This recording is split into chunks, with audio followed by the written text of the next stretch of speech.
សួស្តីអ្នកទាំងអស់គ្នាស្វាគមន៍មកកាន់ភាពបញ្ចប់នៃសាច់រឿងម្ចាស់ស្នេហ៍ private ទាំងអស់គ្នាហ្នឹងហើយអ្នកទាំងអស់គ្នាតិចឃើញខ្ញុំនិយាយចឹងតិចអត់ជឿហ្នឹងហើយបើតាមការវិភាគរបស់ខ្ញុំគឺសាច់រឿងម្ចាស់ស្នេហ៍ private ហ្នឹងគឺត្រូវចប់នៅថ្ងៃហ្នឹងហើយអញ្ចឹងអាចនឹងមក7ល្ងាចឬមក8ល្ងាចនេះអីគឺពូត្រូគាត់តម្លាក់ភាពបញ្ចប់ហើយនេះគឺជាការវិភាគរបស់ខ្ញុំប៉ុន្តែអាចនឹង90ទៅ100%ទៅហើយព្រោះយើងក៏លេខទៅមើលភាពមុនអីគឺប្រវិតយើងគឺតាមតនអាជីហើយនឹងអាឆាយគឺបានថើបគ្នាចឹងទៅដោយសារតែអាឆាយសុំអាជីថើបវាហេវខ្លាំងពេកហើយយើងក៏លេខទៅមើលមួយទៀតគឺម្ដាយម៉ាលីក៏បានសងរួចនៅបំណុលដែលជាពាក់ហ៊ីក្តាប់ចំនួន$7,000ផងដែរហើយយើងក៏លេខទៅមើលចំណុចមួយទៀតកាន់តែសំខាន់នោះគឺមានន័យថានៅពេលដែលពួកម៉ាក់របស់ប្រវិតយើងហ្នឹងជាតិដែលគាត់ដឹងថាម៉ាលីកំពុងតែជាបុគ្គលិកឡាយលក់ត្រីខអញ្ចឹងមានថាក៏ share វីដេអូហ្នឹងឲ្យទៅប្រវិតយើងហើយចំណុចដែលសំខាន់មួយទៀតនោះគឺពួកម៉ាក់ប្រូដេវីតយើងហ្នឹងគឺយកវីដេអូ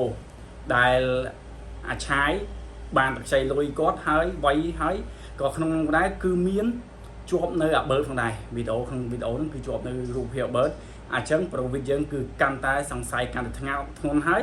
ចង់យកមកអញ្ចឹងមានថាសាច់រឿងហ្នឹងគឺល្ងាចហ្នឹងគឺចប់ហើយបើយើងក៏លេខទៅមើលសាច់រឿងនៅខាងមុខដែលចេញនៅថ្ងៃនេះអាចនឹងលំបាកទៅ20នាទីហ្នឹងគឺបញ្ជាក់ពីសាច់រឿងហ្នឹងគឺប្រវិតយើងគឺចុះទៅដល់ទីតាំងផ្ទះម៉ាលីនេះសាច់រឿងខ្ញុំវិភាគសម្រាប់ថ្ងៃនេះណាគឺភាពចំហ្នឹងណាគឺទៅដល់ផ្ទះម៉ាលី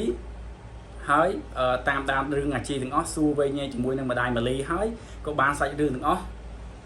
ហើយក៏ចាប់បានអាបឺតហើយនឹងអាឆាយគឺដឹងពីថាឆាយហើយនឹងអាជីហ្នឹងគឺមានកូនជាមួយគ្នាហើយតួអង្គប្រុសយើងប្រូដេវីតហ្នឹងគឺសូមផ្ដាច់ពាក្យអត់រៀបការទេហើយក៏រៀបការជាមួយនឹងម៉ាលីវិញនេះគឺជាការវិភាគរបស់ខ្ញុំដែលថាថ្ងៃនេះគឺចេញពីបញ្ចប់ហ្នឹងហើយអ្នកទាំងអស់គ្នាអាចជួយវិភាគមើលថាខ្ញុំនិយាយនេះត្រូវខុស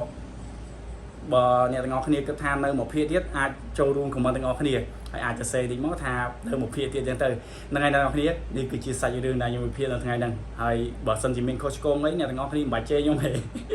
អញ្ចឹងចូលរួមវិភាគទាំងអស់គ្នាទៅហើយកុំភ្លេចចុច